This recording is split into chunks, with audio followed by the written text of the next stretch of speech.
Feuille de M. Martin Matt. Martin, bonsoir. Martin, bienvenue.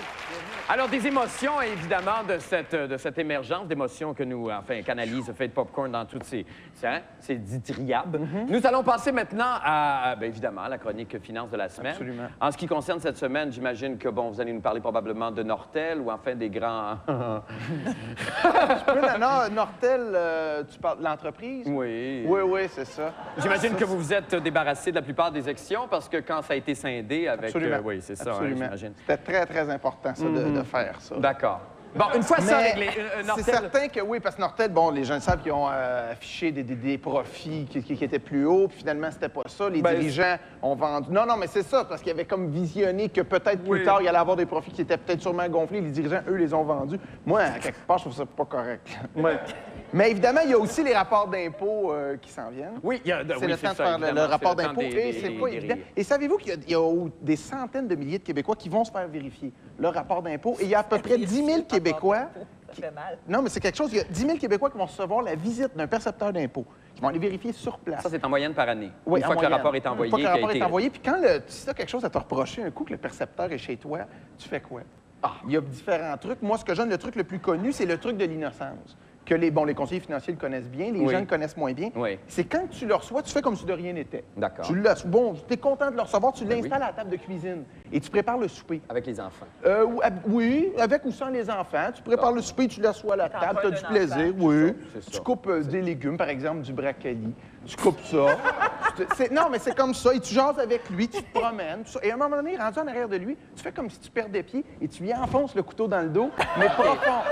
Le plus profond possible. Oui, et là, embarrassé, t'appelles l'ambulance. Tout ça, là, le sang gicle sur tous les papiers que toi, tu lui as fournis. Et sous prétexte de ménage, faut que je serre les papiers, tu les jettes, qui sont tout ensanglantés. Ben oui. Lui, il a une grande souffrance et il y a moyen, si on vise bien... Il y a moyen, si on vise bien, de perforer le poumon par le dos. Ça, je me suis informé. Non, mais c'est vrai.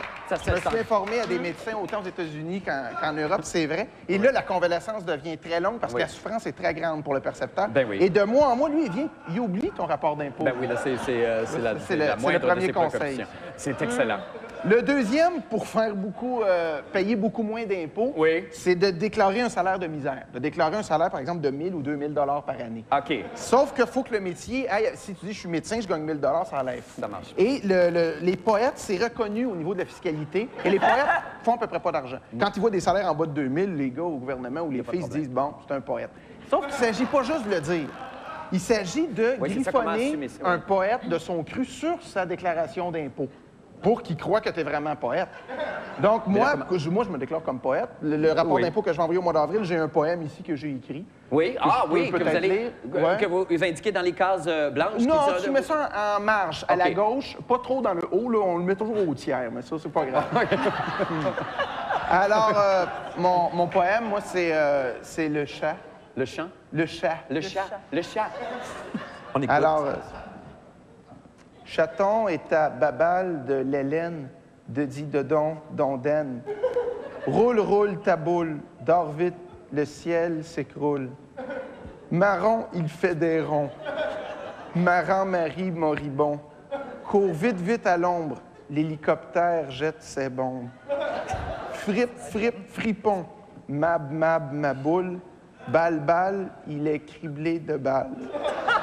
Chatou court partout, jusqu'à pousser un dodo mou, il est mort, en sang sur le bitume noir. Ça, c'est comme l'asphalte. Ça finit comme dramatique, puis c'est bon par rapport là, aux impôts. Ah, c'est très... c'est bravo, c'est très violent, c'est pas moderne. Ah non, mais c'est comme... Une vision très dure C'est sombre. Ouais. Ah non, c'est très ça. Parce que si on veut des poèmes drôles, ça fait comme pas sérieux. Ah non, c'est drôle parce que de la part d'un comptable, par exemple, si on peut vous qualifier de comptable, on aurait pensé que lorsqu'on se lance dans une... lorsqu'on se rapproche de soi-même, peut-être que ça avait quelque chose de plus ludique et joyeux, alors que c'est sombre. Moi, ce que je fais, ça. c'est que je me suis... c'est déprimant. C'est un petit peu... C'est niaiseux, mais c'est une réalité de certains chats. Non, mais c'est vrai qu'ils sont dans des pays où la souffrance est plus grande. Puis on l'oublie, tu parlais tantôt, les femmes, les animaux, il ne faut pas maltraiter les animaux. Mais il y en a qui souffrent. C'est pour ça, là, l'hélicoptère, les bombes, mais frippe, fripon. Ton poème n'a pas été testé sur les animaux. Il n'a pas été testé, jamais, jamais, jamais.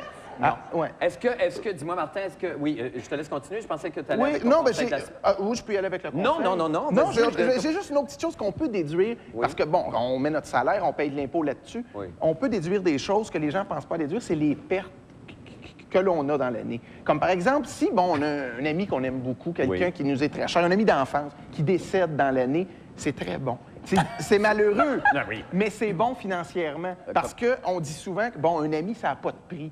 Donc, tu mets une grosse oui, ok, valeur, tu tu mets- déduis ça de ton Ami. salaire, fait que je souhaite ça aux gens. là. Un ami américain, c'est encore C'est encore mieux parce Encore qu'il mieux vaut parce plus qu'il cher. a une valeur, c'est ça. Et le conseil, je me fais souvent demander pour les REER. C'est le temps de prendre des REER. Oui. Que ce soit en conférence. Avant, c'était beaucoup en Europe, mais je me le fais demander de plus en plus en Amérique du Nord. Les gens se demandent, quand ils n'ont pas d'argent pour investir dans les REER, est-ce que Oui. ça vaut la peine d'emprunter pour prendre des REER afin de perdre Il y a eu des l'impôt? commerciaux extraordinaires qui ont Il y en été avait faits eu là-dessus. un moment donné à la Oui. télévision. Oui. Ouais. Donc, les gens se demandent, est-ce que ça vaut la peine d'emprunter pour prendre des REER? Ça dépend. Ça, c'est ça. Ça dépend. Ben merci infiniment, Martin Matt. Et merci infiniment, Marie-France Bazot, de votre visite au club. Nous allons faire une petite pause et nous revenons en chanson avec Martine Sinclair. Restez avec nous.